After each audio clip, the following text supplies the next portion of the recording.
Number one, there was no storming. They had come and they had sat down peacefully, which again, as I said, is not proper because they did not take the permissions. They sat there and they gave a silent protest, following which the Home Minister had called them to discuss, and that's when the discussions took place. That's number one. Number two is the fact that when it comes to the ILP, the government of Meghalaya's most direct and firm stand has been shown in terms of the resolution that we have passed. Now, beyond this, really, we have to pursue with Government of India. So, which is something, of course, we are still doing.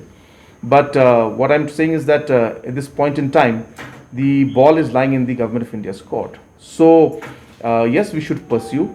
I would urge that the organizations also should take the step. They can, move forward and meet other officials, other leaders in Delhi also, and pursue this matter along with the state government and try to find a solution to the problem that we're facing right now, and see how we can work together in this.